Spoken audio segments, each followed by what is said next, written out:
3 முடிச்சு சீரியல் நேயர்களுக்கு வணக்கம். சூர்யா சாருடைய காலு இப்போ சுத்தமா சரியாயிடுச்சு இல்லையா? இதுக்கு முன்னாடி வரைக்கும் தான் நம்ம சூர்யாவுடைய கால் வந்துட்டு சரியாகாம இருந்தம்போது, நம்ம நந்தினி தான் தோள்லயும், மார்லயும் சுமந்துட்டு இருந்தாங்க. இப்போ என்னடான்னா, நம்ம நந்தினி இருந்துட்டு சூர்யா சார் கவலைப்படாம காலடி எடுத்து வைங்க அப்படின்னு வந்து சொல்லும்போது, நம்ம சூர்யாவும் அதாவது நமக்கு தோள் கொடுக்க தான் நம்மளுடைய மனைவி இருக்காளே அப்படின்னு எந்த ஒரு பயமும் இல்லாம அந்த பயம் இருந்தாலுமே நந்தினிக்காக பொறுத்துக்கிட்டு இப்போ எழுந்து நடப்பாங்க இல்லையா?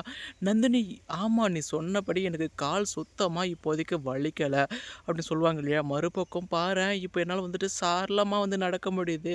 சரி நில்லு இப்போ வந்து வெயிட் தூக்கி பார்க்குறேன் அப்படின்ட்டு இப்போ நந்தினி வந்து தூக்குவாங்க இல்லையா?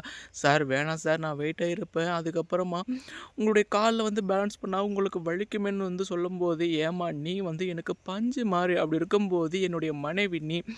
எனக்காக எல்லாமே பார்த்து பார்த்து செய்ற. அப்படி இருக்கும்போது, உன்ன தூக்குறதுல தான் எனக்கு வந்து கால் வலி வருமா என்ன?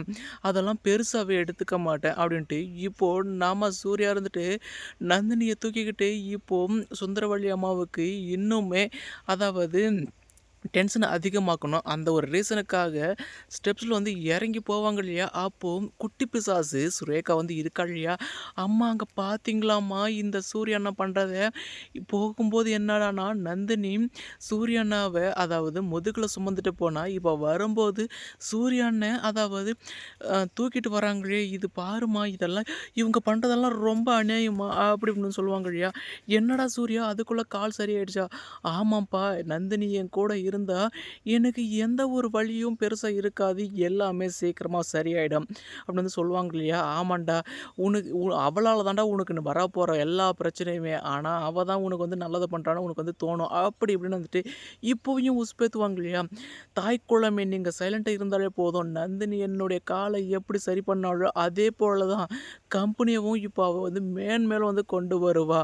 ஏன்டா அதாவது கொஞ்ச நேரம் அம்மாவுடைய வாய வந்து கிளறாம இருக்க மாட்டியா? அப்படின்னு வந்து மாதவி கேட்கும்போது, உனக்கெல்லாம் ஒண்ணும் தெரியாது. நீ இருக்க வேண்டிய இடத்துல சாப்பிட்டோமா, அதாவது ஏதாச்சும் ஒரு வேலை செஞ்சோமா அப்படின்ட்டு சைலன்ட்டா ஒரு ஓரமா ஒதுங்கி போயிறது தான் உனக்கு நல்லது. அதாவது எங்க 2 பேருக்குள்ள மூக்கு நுழைச்சேன்னா, அதுக்கப்புறம் உன்னுடைய மூக்கு 2ஆயிரும் துண்டாயிடும் அப்படின்ட்டு நம்ம சூர்யா இருந்துட்டு ஒரு சரியான பதிலடி வந்து குடுத்துருவாங்க. மறுபக்கம் ஏன்டா என்கிட்ட வம்பு இழுக்காம இருக்க முடியாதா? சரிடா இனி 6 மாசத்துக்கு நான் வந்து கம்பெனி பக்கமே வரல. முடிஞ்சா அதாவது உன் பொண்டாட்டி உண்மையானவ, உத்தம பத்தினி, அவளுக்கு எல்லாமே தெரியும் அப்படின்னு நெனச்சா, நீ வந்துட்டு கம்பெனிய இதுக்கு மேல இப்போ வந்திருக்க ப்ராஃபிட்டோட அதிக ப்ராஃபிட் வர வச்சுர்றா பார்த்துரலாம் அப்படின்னு சவால் விட்டுருவாங்க இல்லையா?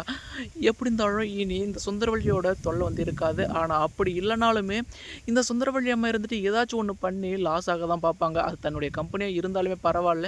ஏன்னா சுந்தரவல்லி மீது வந்துட்டு அதாவது நந்தினி மீது வந்து கெட்ட பேர் வர வைக்கணும் இல்லையா? அந்த ஒரு விஷயத்துக்காக இந்த சுந்தரவள்ளி இருந்துட்டு எல்லா ஒரு காரியத்தையும் வந்து செய்ய தான் போறாங்க. இதுக்கு அடுத்தடுத்து என்னென்ன சுவாரஸ்யமான விஷயங்கள் இன்ட்ரெஸ்டிங்கா நடக்குதுன்னு மறக்காம சேனல் வந்து ஃபாலோ பண்ணுங்க ஃப்ரெண்ட்ஸ். தேங்க் யூ ஃபார் வாட்சிங்.